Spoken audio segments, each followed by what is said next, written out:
Hi all, welcome to the world of Malayalam translation. ഇന്ന് നമ്മൾ discuss ചെയ്യാൻ പോകുന്നത് D.H. ലോറൻസിൻ്റെ വിമൻ ഇൻ ലവ് എന്ന് പറയുന്ന നോവലാണ്. സോ കഴിഞ്ഞ ക്ലാസ്സിൽ നമ്മൾ ഡിസ്കസ് ചെയ്തിട്ടുണ്ടായിരുന്നത് ദ റെയിൻബോ ആയിരുന്നു. ദ റെയിൻബോയുടെ പാർട്ട് 2 സെക്കൻഡ് പാർട്ടാണ് women in love. So same characters തന്നെയാണ് ഇതിൽ പറയുന്നത്.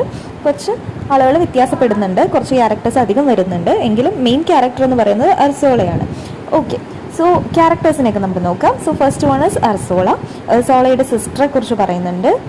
ഗുഡ്രൻ എന്നാണ് സിസ്റ്ററുടെ പേര്. പിന്നെ പറയുന്ന ഒരു ക്യാരക്ടർ എന്ന് പറഞ്ഞാൽ ബേർക്കിൻ എന്ന് പറയുന്ന ഒരു ക്യാരക്ടറാണ്. പിന്നെ ഗെറാൾഡ് ഓർ ജെറാൾഡ് എന്ന് പറയുന്ന ഒരു ക്യാരക്ടർ വരുന്നുണ്ട്. പിന്നെ ലോർക്ക് അല്ലെങ്കിൽ ലോർക്കെ എന്ന് പറയുന്ന ഒരു ക്യാരക്ടറുണ്ട്.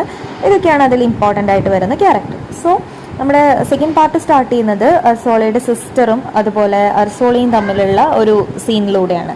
സോ അർസോള ഇപ്പോൾ ഒരു ടീച്ചറായിട്ട് അവൾ ഓൾറെഡി ടീച്ചർ തന്നെ ആയിരുന്നു. സോ ടീച്ചറായിട്ട് വർക്ക് കണ്ടിന്യൂ ചെയ്തുകൊണ്ടിരിക്കുകയാണ്. പിന്നെ അർസോളയുടെ കൂടെ ഉള്ളത് അർസോളയുടെ സിസ്റ്ററാണ്. അപ്പോൾ അർസോളയ്ക്ക് നമ്മൾ കഴിഞ്ഞതിൽ പറഞ്ഞിരുന്നു ആൻ്റൺ എന്ന് പറയുന്ന ആളോട് ഭയങ്കര പ്രേമമായിരുന്നു. പക്ഷേ അവനോട് കല്യാണം കഴിക്കാൻ അവൾക്ക് താല്പര്യമുണ്ടായിരുന്നില്ല എന്നുള്ള കാരണത്താൽ അവൾ ഉപേക്ഷിച്ച് പോവുകയും അതിനുശേഷം ഇവൾ പ്രഗ്നൻ്റ് ആണെന്ന് റിയലൈസ് ചെയ്ത ശേഷം അവനെ കോൺടാക്ട് ചെയ്യാൻ ശ്രമിക്കുന്നു. അതായത് ലെറ്റർ എഴുതി പോസ്റ്റ് ചെയ്തു. ലെറ്റർ കിട്ടിയിട്ട് പോലും അവൻ റിപ്ലൈ ഒന്നും ചെയ്യുന്നില്ല. പിന്നീട് അവൾ അറിയുന്നു അവൻ്റെ കല്യാണം കഴിഞ്ഞു എന്ന് അറിയുന്നുണ്ട്. അതുമാത്രമല്ല ഈ പ്രഗ്നൻ്റ് ആയ അവൾക്ക് അബോർഷൻ സംഭവിക്കുകയും ചെയ്യുന്നുണ്ട്. ഇതായിരുന്നു നമ്മൾ ഫസ്റ്റ് പാർട്ടിൽ പറഞ്ഞത്. അതിനുശേഷം ഇപ്പോൾ ഉള്ള ഒരു പുതിയ അറ്റ്മോസ്ഫിയറിലാണ്, ന്യൂ ലൈഫാണ്. റെയിൻബോയുടെ കളേഴ്സ് പോലെ കളർഫുൾ ആയിട്ടുള്ളൊരു ലൈഫ് ഫോളോ ചെയ്തുകൊണ്ടിരിക്കുകയാണെന്ന് നമ്മൾ പറഞ്ഞിട്ടുണ്ടായിരുന്നു. സോ ഈ ലൈഫിൽ അവൾക്ക് പുതിയൊരു പാർട്ട്ണർ ഇവിടെ പറയുന്നുണ്ട്. പുതിയ ആളുടെ പേരെന്ന് പറയുന്നത് ബേർക്കിൻ ആണ്.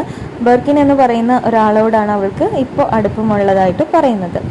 സോ നമ്മുടെ ഗേർഡൻ എന്ന് പറയുന്ന ഗുഡ്രൻ എന്ന് പറയുന്ന അർസോളയുടെ സിസ്റ്റർക്കും ഇതുപോലെ വേറൊരാളോട് അടുപ്പമുണ്ട്. അയാളുടെ പേര് ഗെറാൾഡ് എന്നാണ്. ഗെറാൾഡ് ഒരു കോൾ മൈനിൽ ജോലിക്കാരനായിട്ട് വർക്ക് ചെയ്യുകയാണ്. അപ്പോൾ ഇവർ തമ്മിലാണ് ഇപ്പോൾ കണക്ഷൻ നടക്കുന്നത്.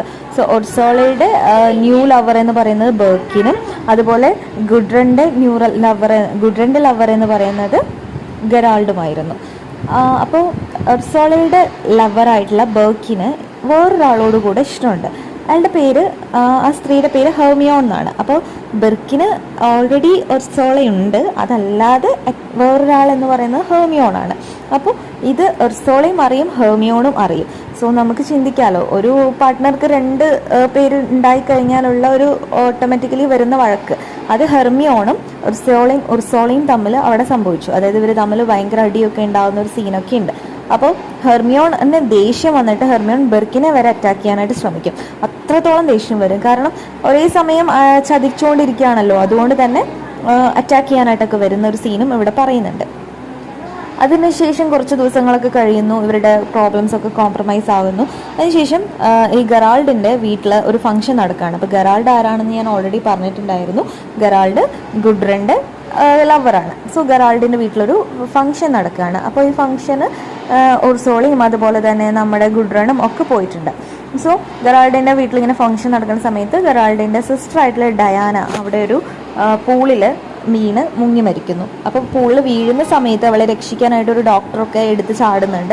അപ്പോൾ ഇവരെല്ലാവരും ഹെൽപ്പ് ചെയ്യാനൊക്കെ പോകും. അതായത് ഗെറാൾഡും അതുപോലെ തന്നെ ഗെറാൾഡിൻ്റെ കൂടെ ബെർക്കിനും ഒക്കെ ഹെൽപ്പ് ചെയ്യാൻ പോകും. അപ്പോൾ ഇങ്ങനെ ഹെൽപ്പ് ചെയ്യാൻ പോകുന്ന ആ ഒരു സമയത്ത് ഹെൽപ്പിംഗ് മെൻറ്റാലിറ്റി അതുപോലെ തന്നെ അതിന് ശേഷമുള്ള ഇടപെടലൊക്കെ കാണുമ്പോൾ ഈ ഗെറാൾഡിനും ബെർക്കിനും, അതായത് ഇവർ രണ്ടുപേരും കാമുകന്മാരായിരുന്നു കേട്ടോ, അത് ഓർക്കണം.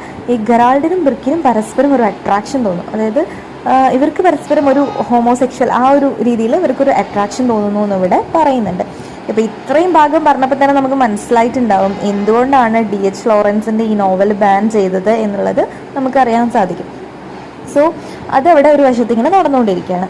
അതിനുശേഷം ബെർക്കിൻ പ്ലാൻ ചെയ്യാണ്, അതായത് ഒരു ട്രിപ്പ് പോകാനായിട്ട് പ്ലാൻ ചെയ്യാണ്. അപ്പം ട്രിപ്പ് പോകുന്നതിന് തൊട്ട് മുൻപായിട്ട് ഈ ബെർക്കിന് ഉർസോളയോട്